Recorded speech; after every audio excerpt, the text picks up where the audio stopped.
Alhamdulillahilladzi amara bil jihad litamkinin nasi min ma'rifati rabbil ibad wa tathhiril ardi minad dulmi wal kibri wal fasad. Asyhadu an la ilaha illallah wahdahu la syarikalah wa asyhadu anna Muhammadan abduhu fi sabilillah wa asyhadu anna Muhammadan abduhu wa rasuluhu jahada fi sabilillahi bil hikmati wal Qur'an wal mau'idati wal bayan wa bis sayfi wal burhan. Fa umruhu kulluhu zihad wa amruhu kulluhu da'watu war rasad. Faqala Allah Ta'ala fi kitabihil karim, a'udzu billahi samiil alim minas syaitonir rajim. Walladina yu'tuna ma atau wa qulubuhum wajilah annahum ila rabbihim raji'un. Alhamdulillah, puji dan syukur kita panjatkan kehadirat Allah Subhanahu wa taala yang mana pada kesempatan ini kita bisa berkumpul di haflah yang penuh mubarakah untuk melaksanakan amal ibadah thalabul ilmi, menuntut ilmu. Yang pada kesempatan ini saya mendapatkan tugas dari pimpinan jamaah untuk mengisi kajian Selasa yang sering diadakan di pimpinan jamaah Cibiuk. Karena begitu urgensinya ilmu, sampai pengajian itu sebetulnya lamun disebatkan cek bahasa Sunda mah wajibnya diayakeun, walaupun menuntut ilmu bisa dengan cara apa saja. Tapi mungkin inilah salah satu cara kita untuk salah satunya adalah mengevaluasi amal ibadah. Sebagaimana Imam Bukhari mengatakan al-ilmu qoblal amal. Jadi ilmu itu diperlukan sebelum kita mengamalkan sesuatu. Tentunya untuk ibadah yang kita lakukan, karena punya cita-cita ibadah itu kan diterima, maka kita harus meyakinkan ibadah yang kita kerjakan itu dengan ilmu. Dalam surat Al-Mu'minun, tadi saya bacakan dalam muqaddimah ayat ke-60, itu dari deretan sebelumnya. Nah, dari ayat 1 itu Allah menyampaikan bagaimana bahagianya orang-orang yang beriman, bagaimana beruntungnya orang-orang yang beriman dari seluruh amal ibadah yang dilakukan. Dari mulai sholat, saum, zakat, sodako, dan banyak amal disebutkan kalau kita coba buka. Di ayat ke-60, nah ini yang menjadi penentu sebetulnya. Kenapa mereka berusaha amal ibadah itu oleh Allah dikatakan sebagai amal yang paling beruntung di antara orang beriman. Jadi di sini ada bukan hanya beruntung tapi paling beruntung. Ternyata Allah berfirman walladina yu'tuna ma atau. Mereka memberikan apa yang telah dilakukan dari amal-amal ibadah itu. Jadi setelah melakukan amal ibadah, keadaan mereka itu wa qulubuhum wajilah, dan hatinya bergetar. Namanya Bapak sholat maghrib, Pak. Tos sholat maghrib ngagebeg henteu Pak hate. Ada perasaan tos sholat teh ngageter. Nah, ibadah sholat teh ditampi ku Allah henteu. Sok aya rasa kitu, Pak. Karena para ulama mengatakan laisa kullu ibadatin mutaqabbalan. Tidak setiap ibadah itu diterima. Salat kita kan yang kita laksanakan sampai dalam surat lain disebutkan wailul lil musallin. Celakalah orang yang salat. Artinya tidak semua salat diterima. Sampai dikatakan ada yang celaka. Orang yang saum kemarin kan, baru beberapa bulan kita saum. Yakin saum kita sebulan itu diterima oleh Allah? Aya informasi ti malaikat misalkan Pak, beres saum teh, maaf, saum Anda belum beruntung. Coba lagi tahun depan. Teu aya apa? Teu aya informasi dugi ka ayeuna. Kata Rasulullah, rubba shaimin laisa min siyamihi illal ju wal atas. Banyak orang yang saum, tapi saumnya hanyalah menahan lapar dan dahaga. Jadi amalnya itu tertolak, tidak membuahkan hasil. Sedekah yang kita berikan, yakin sedekah kita diterima? Kurban kemarin, tidak semua kurban itu diterima. Kan di zaman Rasul ada sahabat yang melaksanakan kurban, kemudian Rasul bertanya, ini kurban siapa? Saya ya Rasulullah. Kata Rasulullah, ulangi kembali kurbanmu, karena kamu menyembelih hewan kurban itu sebelum sholat id. Jadi kan menurut syariat harus setelah sholat id. Artinya tidak diterima kurbannya. Kata Rasulullah, jangan ulangi lagi. Nah, ini menunjukkan bahwa tidak semua ibadah itu diterima oleh Allah. Seperti kurbannya dua anak Adam kan, Habil dan Qabil. Satu orang diterima, falam yuqbal minal ahor, dan satu lagi tidak diterima. Tapi mereka itu ditunjukkan oleh Allah kan. Kamu diterima kurbannya, kamu tidak. Dulu ditunjukkan. Sekarang kita melaksanakan ibadah. Siapa yang menunjukkan bahwa ibadah kita itu benar-benar diterima oleh Allah? Makanya orang yang beruntung menurut surat Al-Mu'minun ayat 60 tadi, yaitu orang-orang yang setelah melaksanakan ibadah, mereka merasa hatinya bergetar. Saya baca dalam tafsir Ibnu Katsir, yang dimaksud dalam ayat itu adalah yu'tunal ato'a wahum ho'ipun. Mereka memberikan apa yang harus diberikan, artinya melaksanakan amal ibadah. Wahum ho'ipun, dan mereka merasa takut Allah yutaqabbala minhum. Apakah diterima dari amal-amal mereka? An yakunu qad qassaru fil qiyami bisurutil a'ta'i. Karena mereka merasa bahwa amal ibadahnya itu qassaru, sembrono. Sembrono teh bahasa Sunda naon Pak? Sembrono. Apa itu sembrono Bu? Qassaru. Gagabah maksudnya. Nah, gitu, menyepelekan.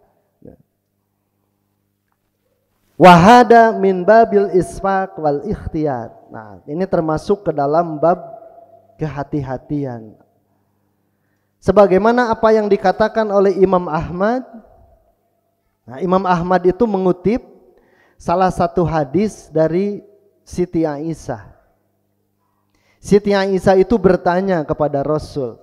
Kata Siti Aisyah, ya Rasulullah, walladina yu'tuna ma atau wa qulubuhum wajilah. Rasul, apakah orang yang merasa takut? Nah, jadi kalau sudah melakukan ibadah, melaksanakan kewajiban ibadah, hatena teh sieun, Pak. Cik Pak, cek Bapak, normalna jalmi lamun sieun tos ngamalkeun naon, Pak? Dia telah melakukan perbuatan apa kalau setelah melakukan ada rasa takut? Normalnya biasanya medamel naon? Kamaksiatannya. Nah, biasanya upamitos nyeun dosa sok gemper gitu. Sok geuning ku Bapak tinggalnya punten anu maok motor Pak. Tinggal tinu CCTV. Eta teh culang cileungna Pak. Aya CCTV mah da teu culang cileung. Nagok kieu. Culang cileung. Itu teh cek tukang ngabangsat Pak, saurna teh. Lamun nyokot motor Pak, 3 menit teu beunang lumpat gitu. Nah Ustad apal heuceuk nu maok motor kitu nya bejana gitu. Lamun 3 menit teu beunang lumpat gitu. Kan itu ada rasa takut. Orang yang berzina kan ada rasa takut. Makanan yang anu poek, yang anu suni gitu kan. Nah Siti Aisyah menyangka seperti itu. Kata Siti Aisyah, apakah orang yang merasa takut bergetar hatinya itu adalah huwaladzi yasriku? Apakah mereka itu mencuri? Nah, gitu kan. Gini aya dina TikTok Pak. Aya jalmi cenah rek maok hayam, make jas, make dasi. Rek mana? Rek maok hayam cenah. Nah di jas jeung di dasi ngarah hukumanana sakedeung. Jadi kitu merenya jeung bebeunanganna rea gitu. Sindiran beren eta mah ya. Jadi ulah kumuh. Wayazni atau mereka akan berzina gitu. Setelah melakukan satu perbuatan merasa takut. Wayasribul khamra atau orang yang minum khamr. Wa huwa yakhafullah azza wa jalla, kemudian mereka takut kepada Allah. Nah, jadi Siti Aisyah bingung apakah ayat ini salah satunya ke sana arahnya gitu. Maka qala Rasulullah menjawab, la, kata Rasulullah, ya binta Abi Bakrin. Bukan begitu, anak perempuan Abu Bakar, kan istri Rasul Siti Aisyah. Ya binta Siddiq, anak dari Abu Bakar As-Siddiq. Walakinnahu alladhi yusalli wa yasumu wa yatasaddaqu. Nah, tapi mereka itu, dia itu mengerjakan sholat, saum, kemudian bersedekah. Wa huwa yakhafullahu azza wa jalla, dan mereka takut kepada Allah. Jadi sieun amanah teh teu ditampi gitu. Kalau rumah tangga itu kan ibadah Pak, karena nikah itu kan ibadah. Pernah teu urang Pak dina hate aya kereteg kieu, ari ieu ibadah nikah teh ku Allah dipaparin ganjaran teu.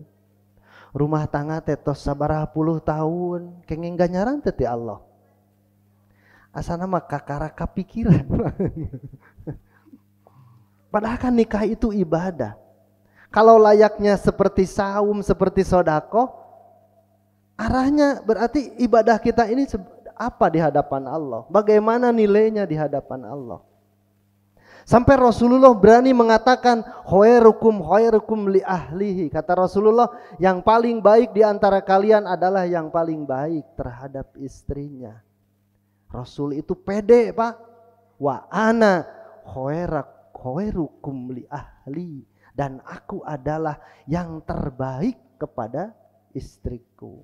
Cik Bapak wantun teh kabojo nyebutkeun kieu. Sakabeh salaki di Cibiuk, bapak-bapak eueuh nanaonan, bapak pangbageurna. Pawani ka itu kabojo nyebutkeun kitu? Mah bapak teh pangsolehna wantun? Teu pede banyak. Ari cek pemajikan teh pret Kenapa Rasulullah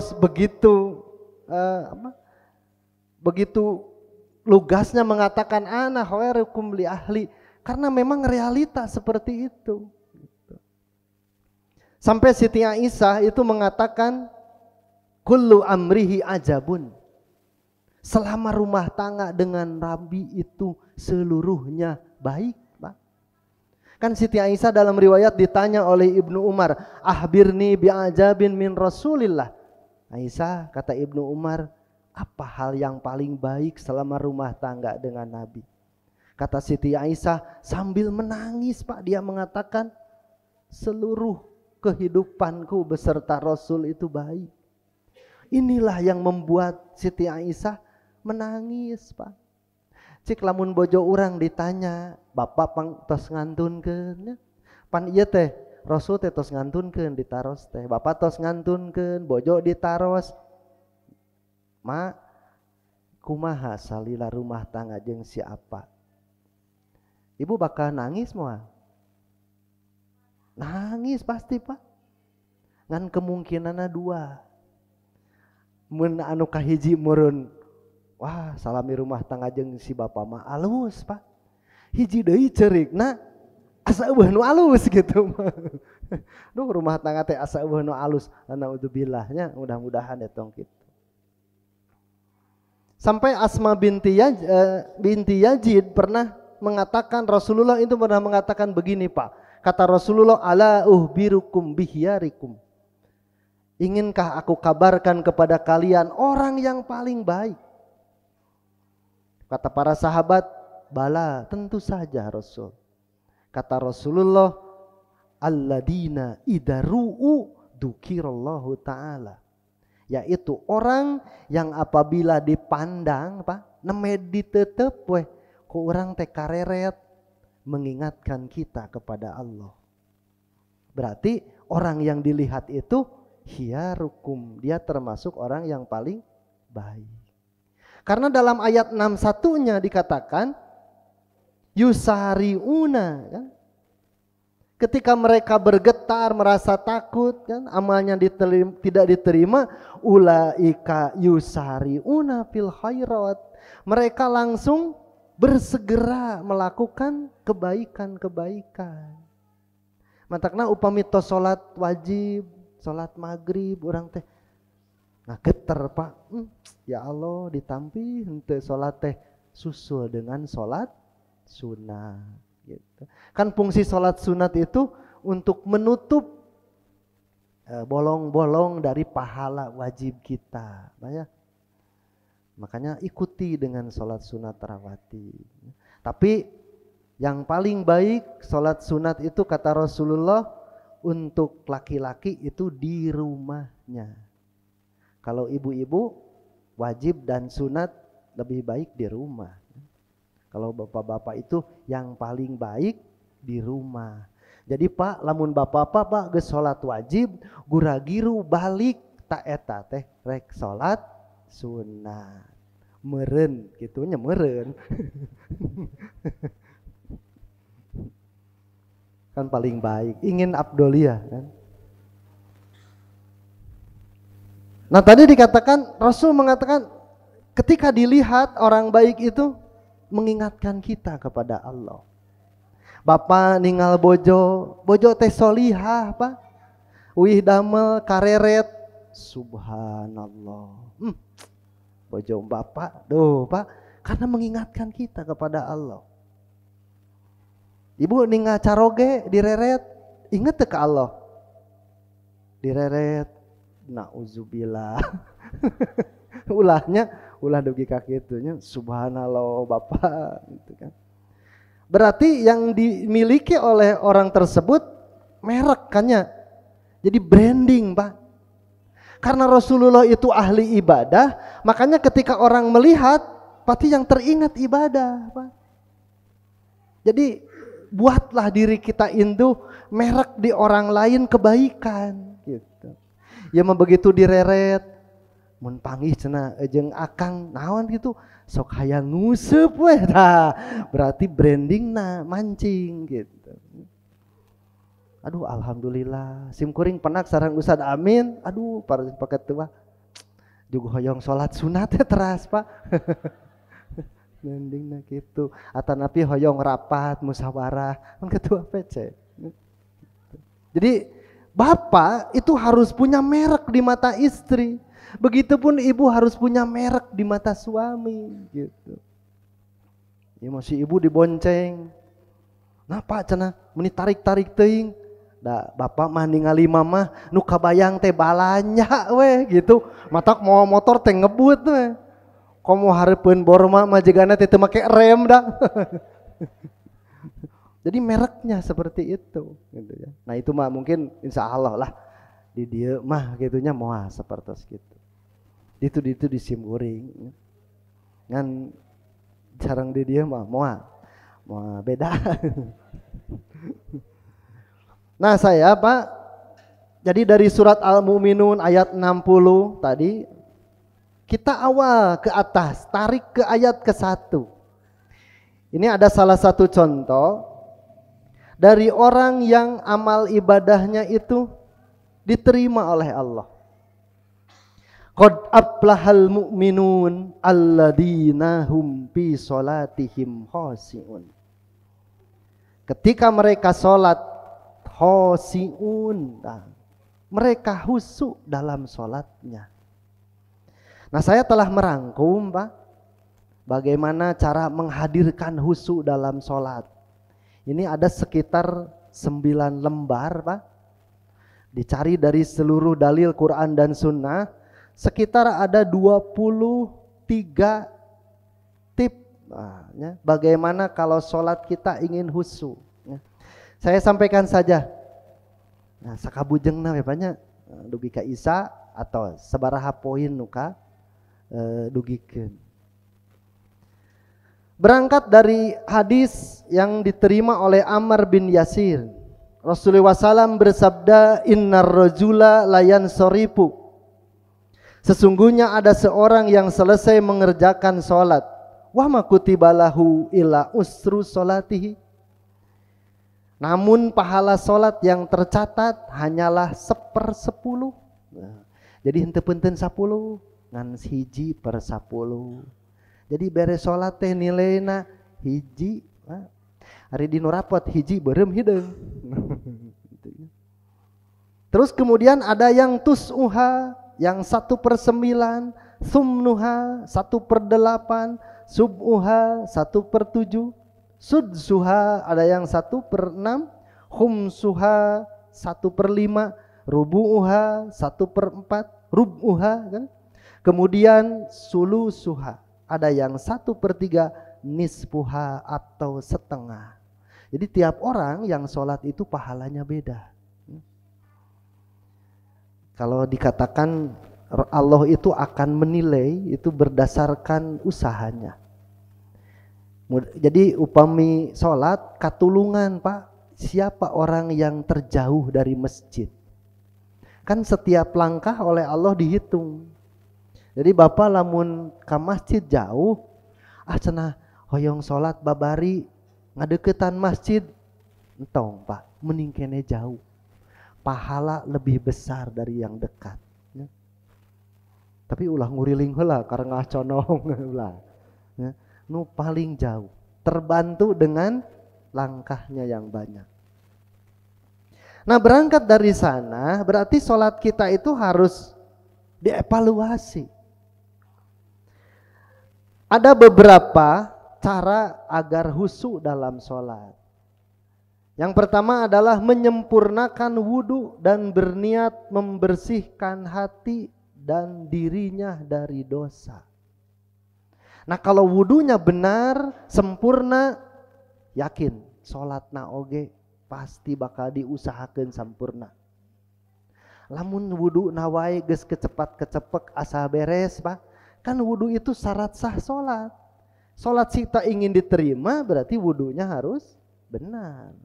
Urang geus 50 tahun sholat, evaluasi bagaimana wudhu kita. Yang menentukan ini awal dari sini. Karena Allah menyiapkan pahala.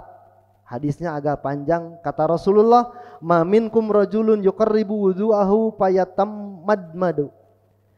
Salah seorang di antara kalian mendekati air wudunya kemudian berkumur-kumur. Wayastansiru, kemudian istinsak, memasukkan air ke hidung. Jadi sunnahnya Kalau wudu itu memasukkan air ke mulut itu bareng dengan hidung. Jadi satu cedukan, ya. Itu sunnah dari Rasul. Boleh, tapi hiji-hiji gengan yang Rasul lakukan sunnahnya seperti itu. Kemudian mengeluarkannya sesepa si cai teh keluarkan, sebrengkeun banyak sina kalaluar kokotor teh gitu ya. Yang penghuni di dalam. Tapi kalau tidak terbiasa memang rada hesenya pusing Pak, biasanya kejangar bapak gitu teh. Illa harot khotoya wajhihi, kecuali akan keluar dosa-dosa dari wajahnya, wapihi wahoya simihi, sampai pangkal hidungnya. Jadi dosa-dosa yang diperbuat oleh mulut dan hidung kita Pak, itu keluar. Dosa gibah, dosa menghina, dosa berbohong Pak, kalaluar ku wudu anu leres gitu. Sabaraha kali ngabohong dinten ieu? Teka hitung, wah so bersihan ku wudu. Kemudian summa idza gosala wajahu kama amarahullah illa harat khotoya wajihi min atrofil lihyatihi ma'alma. Ketika dia membasuh wajahnya, maka turun pula atau keluar pula dosa-dosanya sampai menetes dari ujung janggutnya gitu. Kumaha lamun anu teu janggotan? Hanya sarua we maruragan Pak nya. Gitu. Nah, ini menjadi simbol bahwa setiap air yang menetes pada tempat-tempat wudu ini membersihkan dosa-dosa. Ulah kieu atap cenah-cenah ngucur heula. Dianuk we Pak, dianuknya diusap gitu. Jadi ini adalah menggambarkan. Jadi kalimatnya bukan tekstualnya.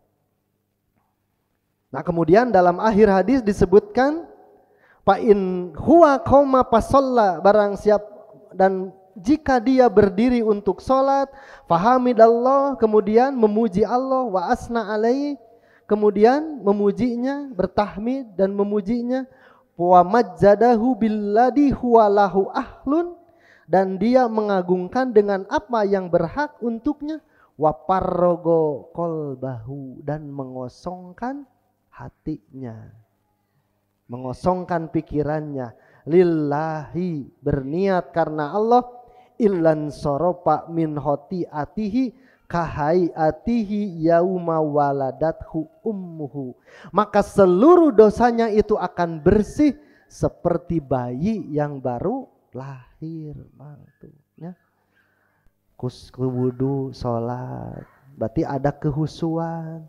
Bapak teh seep Pak dosa teh jika orok ngubrag lahir bagja. Nah, itu jadi dari awal menyempurnakan wudu. Yang kedua, datang lebih awal ke masjid untuk sholat berjamaah. 10 menit, 15 menit. Biasakan lebih awal di masjid. Nah, itu memotivasi untuk khusyuk dalam sholat gitu. Karena memang kemudian ada poin selanjutnya, tidak tergesa-gesa ketika menuju masjid. Jadi upami orang datang lebih awal, mau harusuh ke masjid teh. Yo mah keur adan, ngong adan, orang di imah keneh kukulutus cenah. Di masjid eta mah sok langsung komat cenah, kukulutus. Rusuh. Mana senal, amek-amekan. Budak dicarekan, hayam ngaliwat di talapung, ucing ditincak, apa? Sieun kaberangan ke masjid. Itu ada satu riwayat, Umar bin Khattab itu pernah dia ketinggalan sholat asar, masbuk. Dia dapatkan di rakaat pertama sudah terlewat, dia dapatkan rakaat kedua.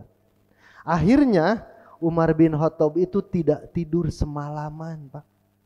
Gara-gara katinggalin sholat asar. Sampai Umar mengevaluasi apa yang menyebabkan sholat asarku ketinggalan. Ternyata waktu itu Umar sedang berada di kebun kurma. Jadi keur di kebon Pak. Cek Umar teh, iya nu nyababkeun sholat katinggalin. Maka akhirnya dia jual seluruh kebun itu. Moal kaberangan deui sholat. Bapak keur ngumah motor, kaberangan sholat maghrib, masbuk. Berarti iya motor nu nyababkeun kaberangan. Sanggup ngajual motorna? Moalnya Pak. Nu riweuh mah lamun ibu keur ngamandian budak. Wah, kaberangan sholat. Kumaha? Jual budak. Nah, kata Rasulullah, janganlah tergesa-gesa ketika menuju untuk memulai sholat. Karena ini bisa menjadi gangguan untuk kehusuan. Kan kata Abu Qatadah, suatu waktu Rasul sedang berjamaah dengan para sahabat. Kemudian di belakang mendengar suara ribut, gitu. Ayana wah di luar teh seah Pak, di pengker teh Rasul keur salat berjamaah. Nah, kemudian setelah selesai salat, maka Rasulullah bertanya, "Masa nukum?" Cek Rasul teh aya naon cenah tadi? Ini rame juga di pasar gitu nya. Di tukang teh rame nuju salat teh. Maka mereka menjawab, saya tergesa-gesa untuk datang ke tempat sholat. Rasul abdi teh rusuh cenah gitu. Di bumi lulumpatan, sieun katinggalin berjamaah gitu. Maka kata Rasulullah, fala tab'alu, jangan seperti itu. Jangan kau berbuat seperti itu. Ida ataitumus sholat fa'alaikum bisakinah. Jika engkau mendatangi tempat sholat, maka tenanglah gitu Pak. Nah jangan misalkan tos keadanan, tos aya nu komat di masjid teh, kalem we Pak. Ulah kieu kalem sabatang heula. Ulah sabatang heula atuh lila saparapat jam. Jadi dengan tidak tergesa-gesa menuju tempat sholat, karena kita nanti ada masbuk kan. Ketinggalan tinggal menambah. Kata Rasulullah, pama adroktum pasolu. Apa yang kau dapatkan ikutilah sholat. Wama patakum paatimu, yang tertinggal sempurnakan. Sholat id, wah sholat idul adha kamari kan subuh kene, rusuhan di imah teh. Wah, germah peuting geus begadang. Kalapang, begitu di lapang geus rakaat kedua, langsung ngiring rakaat kedua gitu Pak. Berarti kita mendapatkan di takbir yang 5 takbir di rakaat kedua. Maka kita nanti mengganti 1 rakaat lagi tetapi dengan takbir 5. Jadi entong takbirna 7 Pak, sok sanaos urang ka kantuna nu 7 takbir, gentosan mah 5 karena kita berada di posisi rakaat kedua. Ngan biasa nama era eta tidak sorangan culang cileung. Ku ustad teh katingali cik atuh setahun sekali kaberangan itu namanya. Biasana mah tara ditararamahan eta teh padahal mah tambah gitu ya. Kumaha cenah ustad lamun ka kantuna jeung khutbah ai kalapang ari beres salat id kumaha Pak makani sorangan deui.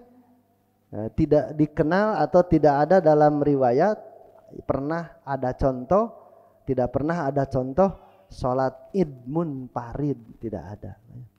Salat id itu berjamaah di lapang. Iwatu iman rahimakumullah, nah itu yang ketiga, tidak tergesa-gesa. Hadisnya banyak Pak. Ja'adakallahu hirson fala ta'ud. Semoga Allah menambah semangat kepadamu. Tuh kan, kata Rasulullah, eta teh nururusuhan teh sumanget. Nah, semoga Allah menambah semangat.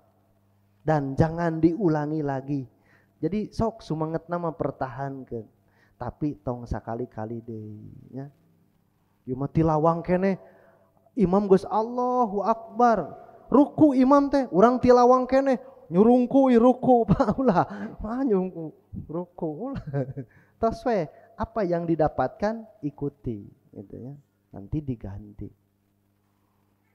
Kemudian yang keempat, nah mengosongkan pikiran dari yang bisa mengganggu kehusuan. Tiasa apa ngosongkeun pikiran? Pak, tiasa ngosongkeun pikiran?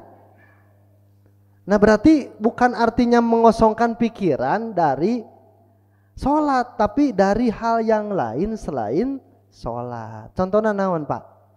Mun kusim kuring disebatkan pasti oh enya, cek ieu mah contohan naon. Kumaha ngosongkeun pikiran.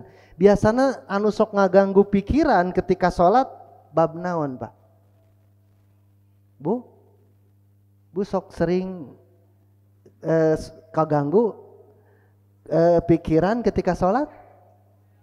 Allahu Akbar. Karek oge Allahu Akbar. Pelesat eta pikiran geus di pasar baru. Nawar batik di pasar baru teh. Kan gitu kan cepatnya pikiran itu seperti itu Pak. Nah salah satunya adalah yang sering mengganggu pikiran. Nah ini berarti kasus zaman Rasul. Satu, makanan yang sudah dihidangkan. Sok kaganggu ketuangan? Kaganggu Pak. Mata kelamun ayeuna aya konsumsi sok bijilkeun ayeuna. Engke ulah keur salat ingat aya konsumsi moal ulah.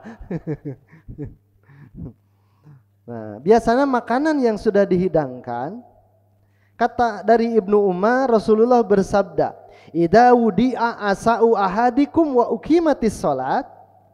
Jika makanan telah dihidangkan, kemudian di antara kalian mau melaksanakan salat, pabda'u, maka mulailah, dahulukan.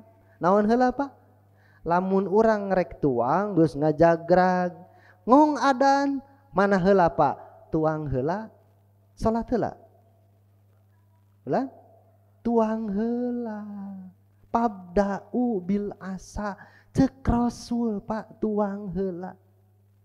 Rasul teh ahli salat miwarang tuang, maknya urang ahli nya Rasul ahli salat, Rasul teh miwarang tuang, ari urang ahli naon? Nya manya kudu salat heula. Gitu. Da biasana lamun keur salat sok inget tuang. Lamun keur tuang sok inget salat? Moal keur tuang mah digas deui we Pak, gaskeun gitu. Jadi wala taj'al hatta yaprogu minhu, janganlah tergesa-gesa sehingga kalian selesai. Da upami tos dihidangkeun, Bapak tuang heula cek si ibuna teh. Bapak mah rek salat heula.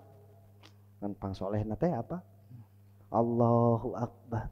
Jol budak ka imah, "Mah, ek tuang cenah." Sok atuh kadinya. Ari ieu nu saha daging hayam, tong gede teuing nu bapa maneh cenah. Gebeg banget keur salat teh, aduh budak euy. Eta cenah ieu nu dituruban tahu mah haneut keneh. Hiji deui eta keur bapa maneh, aduh tahuna oge cenah. Tuh moal konsen sok tuang heula matakna. Nah itu salah satu contoh ya. Jadi mendahulukan. Kemudian yang kedua yang sering mengganggu pikiran, menahan buang air besar ya, atau menahan buang angin gitu. Jadi ulah gagayaan Pak, ketika orang hoyong BAB, wah tahan we, nepi ka geus kesang tiis. Perjuangan begitu berat, di akhir misalkan, aduh di akhir gugur Pak, lebarnya. Digugurna teh deui. Tos we mending kene batalkeun we salat. Silahkan buang air dulu.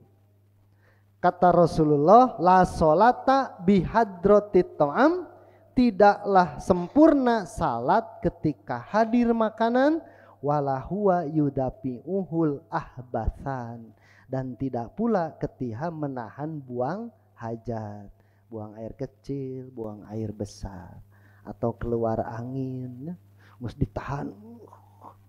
Ari geus ditahan teh, ngik, aduh cenah. Ari geus kitu ti antara jamaah eueuh nu mundur, Pak. Pan bingung eta teh. Sok aya sora tapi eueuh nu mundur. Akhirna silih tuding, Pak. Cek imam teh saha eta cenah. Cek makmum teh, wah imam cenanya jadi silih tuding suudon. Nah sok weh mundur. Aku beda moana naon. Daripada konsentrasi buyar. Yang ketiga, dalam kondisi marah, Bu ya. Kalau kondisi emosi sedang meningkat, misalkan setengah genep pasea ibu teh, gara-gara hayam teh diampihkeun. Pasea, tak begitu ngong adan, maka ulah waka ka masjid, ulah waka salat sebelum reda gitu. Can beres pasea ka masjid, carogena teh, Bapak bereskeun heula adan, engke sambung deui. Ulah bisa bereskeun heula. Aipek teh salakina teh ngimaman di hareup deui. Ibu datang ngamakmum deui.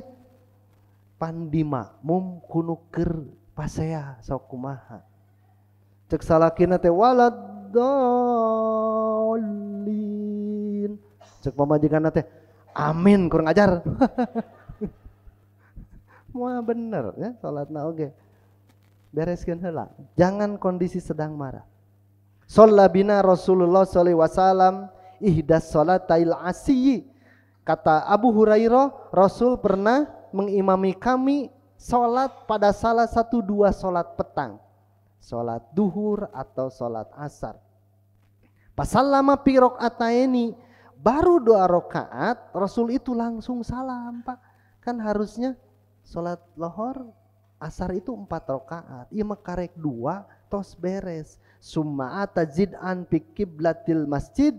Kemudian Rasulullah menuju pohon kurma di arah kiblat masjid. Pastanada ilaiha mugdoban. Maka Rasul bersandar sambil dalam keadaan marah. Jadi Rasul oge lireun heula salat, teu dilajengkeun. Dan nuju amek mah baroraah urang inget kana bacaan, Pak. Tapi bacaan ngawur nya. Sami jika anu menahan buang air, ada makanan, pikiran teu konsen, teu husu.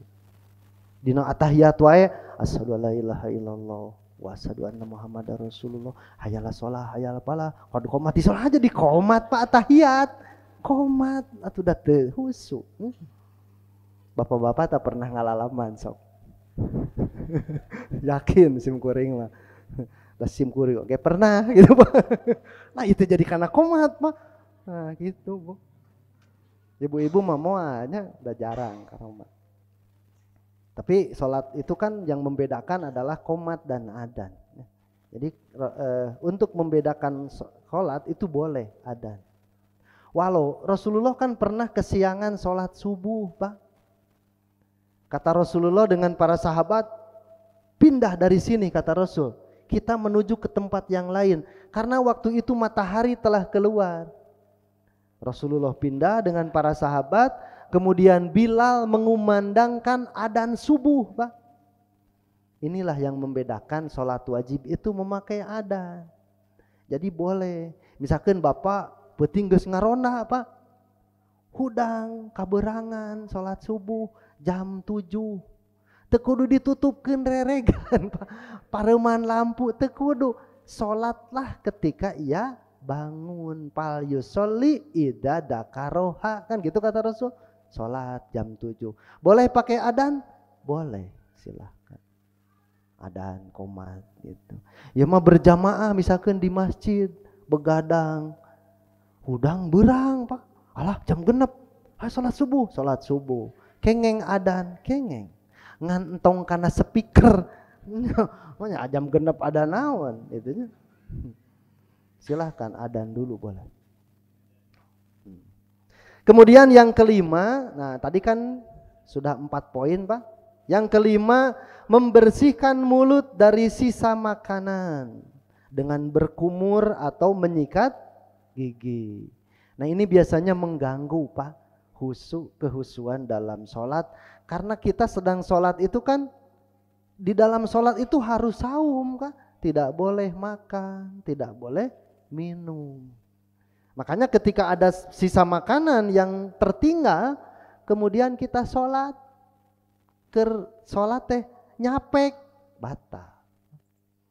Sholat teh, ya daging sapi lumayan lah, nyelap, digayem deh. Nah, makanya kata Rasulullah, lawaan asukko ala ummati au ala nasi la amartuhum bisiwak ma'akulli sholatin. Kalaulah tidak memberatkan umatku bagi orang atau bagi orang-orang, maka aku akan perintahkan bersiwak atau menyikat gigi itu setiap hendak sholat. Ya. Jadi tiap sholat ngancek Rasul bisi ngaberatkeun. Jadi ku ieu hadis akhirnya terjadi harareun teu padahal mah termasuk sunnah muakkadah ya. Jadi kalau ieu mah teu kahaja Pak, aya misalkeun anu nyelap ngagulutuk, kumaha urang keur salat? Teleg?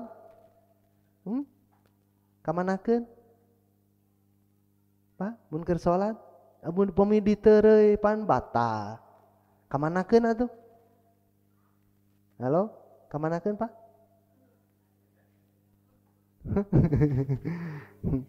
Keluarkan Pak, silahkan boleh ke sebelah kiri di antara kaki ya.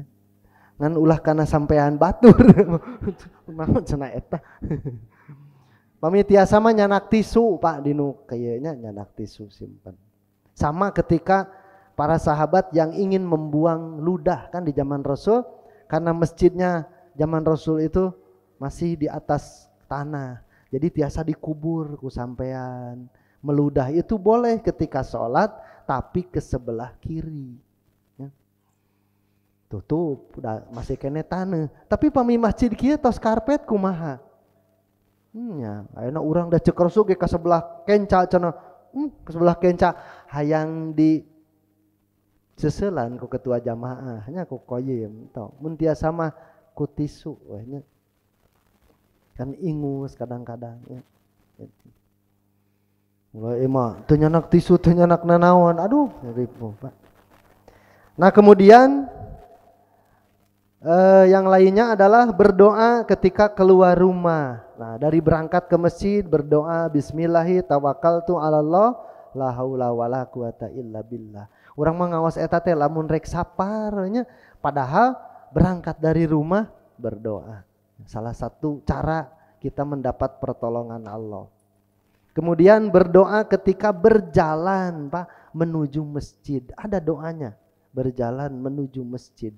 Allahumma ij'al fi qalbi nuran wa fi lisani nuran waj'al fi sam'i nuran waj'al fi basori nuran. Waj'al min khalfi nuran wa min amami nuran waj'al min fawqi nuran wa min tahti nuron Allahumma a'tini nuron. Jika nama jarang ngaraos doa ianya, itu sedang berjalan. Kemudian membaca doa ketika masuk masjid, terus arapahnya doanya. Kemudian meyakini bahwa sholat ini berdiri di hadapan Allah untuk bermunajat dengannya. Nah ini mulai melaksanakan sholat dengan penuh kehusuan. Karena kita sedang bermunajat, berkomunikasi dengan Allah.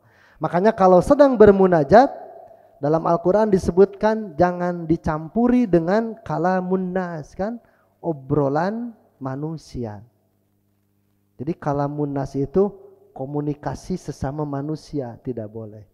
Memang pada awalnya, sholat itu diperbolehkan ngobrol Pak. Kemudian turunlah ayat yang melarang sholat sambil ngobrol Pak. Kata sahabat di zaman Rasul itu ketika sholat berkomunikasi Pak. Jadi seseorang mengatakan keperluannya, seseorang mengatakan aktivitasnya. Mun urang mah kieu Allahu Akbar. Engke rek digawe moal. Nah, gitu. Ceuk saurang teh moal ah cenah. Nah, Jumaah cenah ieu teh sok macet deket Pengtai mah. Wah, ngobrol apa? Nah, kemudian turun ayat yang melarang berkomunikasi. Kalau komunikasi yang diperbolehkan adalah sepanjang yang dicontohkan oleh Rasul. Ketika misalkan imam salah, maka kita mengucapkan laki-laki subhanallah. Ibu-ibu gimana Bu? Keprok sabaraha kali keprokna? Kepok pramuka sanes. Tepuk saja gitu 1 kali silakan. Lamun teu nurut 2 tarikan. Bapak subhanallah. Cek imam teh naon nu salah cenah ieu. Bingung imam teh. Subhanallah bingung. Akhirnya imam ngalieuq. Naon cenah. Tong, silahkan teruskan saja kalau memang imam tidak tahu. Nah, jadi kata subhanallah adalah kata yang disyariatkan gitu. Ibu keur salat misalkan Allahu Akbar. Aya beurit ngaliwat astagfirullah. Batal salatna? Batal. Walaupun astagfirullah bahasa Arab tapi tidak ada syariat gitu. Aya budak tigeledug astagfirullah batal. Atana pikir Allahu Akbar salat imam Ustaz Amin imamna pan rawaseun Ustaz Amin mah sok betah pemingimaman Ustaz Amin cek ibu teh bari ngadangukeun teh subhanallah batal salat. Kenapa? Karena itu tidak disyariatkan gitu. Jadi ada aturan ya walaupun kata yang diperbolehkan. Kemudian masih banyak Pak, baru 9 ya. Merasa seolah-olah, nah ini merasa seolah-olah bahwa ini adalah sholat terakhir. Nah ini Rasul pernah bersabda, "Idza kumta fi sholatika fasolli sholatal muwaddiin." Jika di antara kalian hendak mendirikan sholat, maka sholatlah seakan-akan orang yang hendak berpisah, muwaddiin. Kan ada muwadaah, muwadaah itu perpisahan. Jadi kalau kita sholat, ini adalah sholat terakhir. Jadi ke sholat maghrib teh, anjing mah moal penak deui jeung maghrib Pak, husu sok sholatna. Gitu ya. Wala takallam bikalami tadiru minhu. Janganlah kamu mengatakan suatu perkataan yang kamu sesali. Nah, jadi tadi teh kalamun nas. Wa azmi'il ba'sa amma fi aidin nas, dan kumpulkanlah rasa keputusasaan dari apa yang dimiliki orang lain. Jadi jangan ada ambisi terhadap dunia ketika sholat. Maka yang dipandang itu adalah kematian yang akan datang. Pasti sholat khusyuk. Ya makeur sholat teh inget pigaweun Pak. Atuh jadi manjangnya. Aya nu keur sholat ngalamun ngabangun imah Pak. Allahu Akbar isuk teh mondasi. Pasang bata, pasang adeg-adeg, nemok, terus masang keramik. Pager eta mah beres salat assalamualaikum imahna beres nepi ka ngecet Pak.